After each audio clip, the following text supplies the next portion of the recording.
आता आपण एवढे ॲडव्हान्स झालोय की आपण आत्ता समुद्रामधून बुलेट ट्रेन काढतो. तर महाराजांनी 350 वर्षापूर्वीच हे काम करून होतं.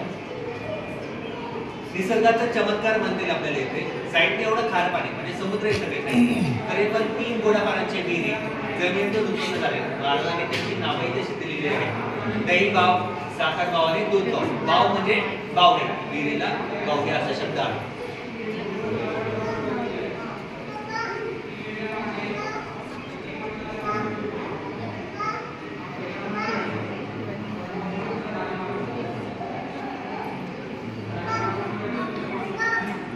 काही राजवाड्यांचे अवशेष आपल्याला इथे पाहायला मिळतात.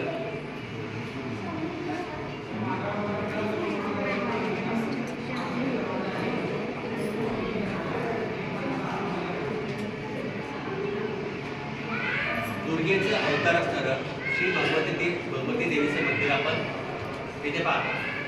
महाराजांनी खूप सारी जुनी मंदिरे या गडावरती बांधलेली आहेत.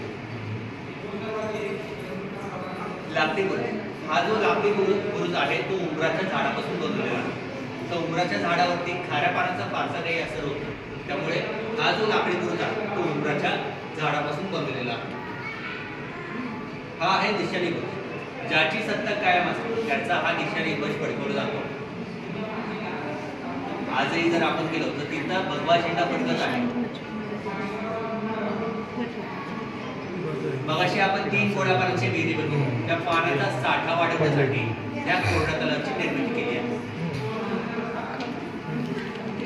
तिथून खाली आल्यानंतर जोडदिंडीची वाट आपल्याला पाहिजे. म्हणजे आपत्कालीन मार्ग, संकटाच्या वेळी बाहेर पडण्याचा मार्ग म्हणजे दिंडी दरवाजा. आता आपण बघितला असेल देवगिरी किल्ल्यावरती फक्त जाण्यासाठी एकच मार्ग आहे, बाहेर पडण्यासाठी पण तोच मार्ग आपल्याला पाहिजे. आता ती चुकी छत्रपती शिवाजी महाराजांनी केली होती. प्रत्येक गड किल्ल्यांवरती दिंडी दरवाजा म्हणजे चोर दरवाजा हा बनवलेला आहे. इथे महाराजांचे दूरदृष्टी आपल्याला पाहायला भेटते. म्हणजे प्रत्येक किल्ल्यावरती आपल्याला संकटाच्या वेळी बाहेर पडण्याचा मार्ग बनवला होता. ज्यावेळेस रायगडावर मुघलांनी छत्रपती संभाजी महाराजांना पकडलं होतं, त्यानंतर राजाराम महाराज त्यांना पळून जाण्यासाठी बाग दरवाजाचा उपयोग करावा लागला.